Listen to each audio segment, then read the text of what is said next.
ખંભાત તાલુકામાં હકની લડાઈ માટે આંગણવાડી બહેનોએ આંદોલનનું રણશીંગું ફૂંક્યું. તાલુકાના આંગણવાડી કેન્દ્રો ઉપર તાળાબંધી જોવા મળી. આણંદ જિલ્લાના ખંભાત તાલુકામાં આવેલ સમગ્ર આંગણવાડી કેન્દ્રો ઉપર આજે આંગણવાડી બહેનો દ્વારા તાળાબંધી કરવામાં આવી. છેલ્લા ઘણા સમયથી પગાર વધારાની સાથે પૂરતા પ્રમાણમાં સામગ્રી પણ ન અપાતા તેમજ અન્ય માગણીઓ સાથે બહેનો દ્વારા ઉગ્ર આંદોલન તેમજ વિરોધ કરવામાં આવે છે.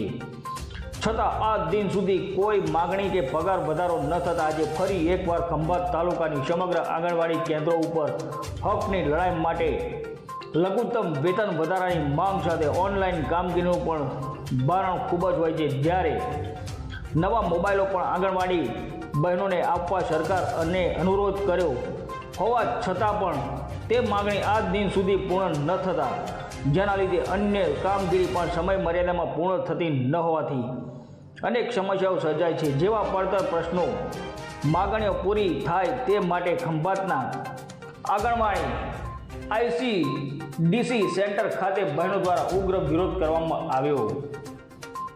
સમગ્ર તાલુકામાં આંગણવાડી બહેનો દ્વારા 3 દિવસ સુધી ઉગ્ર વિરોધ કરી આંગણવાડી કેન્દ્રો પર તાળાબંધી કરવાનો નિર્ણય લીધો હતો. ત્યારે હવે જોવાનું કે ઘણા સમયથી આંગણવાડી બહેનોની પડતર માગણીઓ ક્યારે પૂર્ણ થાય છે કે હજુ પણ બહેનો દ્વારા ઉગ્ર આંદોલન કરવામાં આવશે તેવું આંગણવાડી બહેનો કહી રહી છે. રિપોર્ટર અશ્વિન ખત્રી, ખંભાત.